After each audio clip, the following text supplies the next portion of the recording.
Hey, hello, Jack Tubbs from the J Team at Realty One in Surprise, Arizona. Wishing you a fantastic Friday. Hope you're going to have a great weekend, a chance to recharge, spend some time with family, and get maybe a little bit of extra deserved rest. Hey, I just want to kind of close out the thing we've been talking about this week about the styles that are on tap for the styles and trends on tap for 2021 and beyond.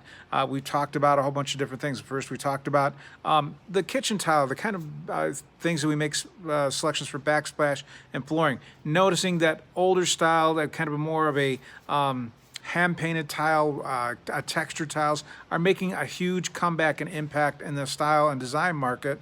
The open shelves in the kitchen are also a big trend that we see picking up more steam as time goes on, as opposed to having cabinets that you can close. Dishes stacked up on those big open shelves.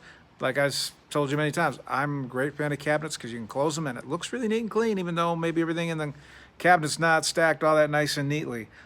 Industrial styling is definitely one of the trends that we see up and coming. And it actually has been a trend that's been up and coming for probably about the past, I would say, almost 15 years. If you look at a lot of the different loft buildings, they have a lot of industrial styling in them. They have the open heating and cooling ducts, electrical conduits, piping, polished concrete floors. Another thing that's not only just in kind of the loft style buildings, but we're seeing in a lot of different places are the polished concrete countertops in kitchens and bathrooms, etc. Another industrial style trend. We're losing a lot of vanities. We're seeing just a lot of sinks on the wall with the plumbing exposed underneath. And it's very kind of a retro kind of thing. But once again, it's more of an industrial style. Light toned woods, more pines, more light oaks, more birches, very light colored woods for flooring and cabinets and accent walls, all that kind of stuff. We're kind of moving away from the dark, rich tones. Like it used to be, I know the house that I just left in Michigan, we had really nice light oak floors, which was a product of the house when it was built in like 76. And then somebody had gone through, sanded them down, stained them, and darkened them up, especially the stairs going up to the second story.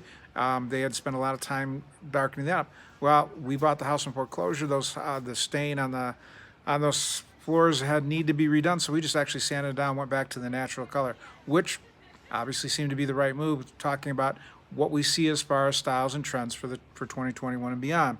So lighter color woods. Now, another thing is what they call, and this is one of the things I really had to do a little bit of research on and kind of dig into because I'm not sure I understood it, but they're talking about applying the grand millennial style. And basically what they're talking about is that a lot of the millennials are looking back in history and looking at some of the styles and trends all the way back to almost the 1920s. And a lot of the floral prints, we're seeing wallpaper make a comeback in a lot of areas. Sometimes it's more of a modern style wallpaper. We also see some people looking back and taking some of those very floral and very colorful wallpapers that haven't really been in style for probably about the past 30 years, now are bringing them back.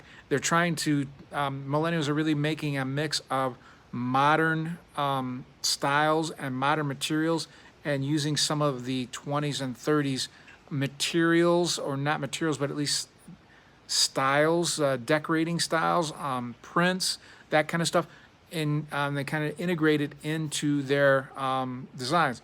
Once again, like I said, we're losing a lot of vanities and especially powder rooms.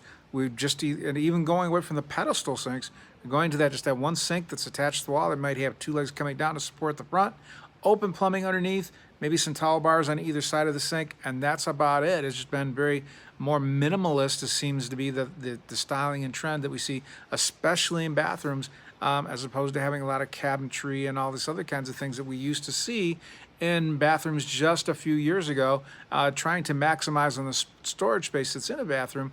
That seems to be less of a concern for the newer buyers today and the millennial buyers. They're kind of looking to bring back some of those really cool kind of almost Art Deco finishes from the 20s and 30s. And once again, like I said, integrating them into today's materials and designs to kind of bring back that mash of those two styles.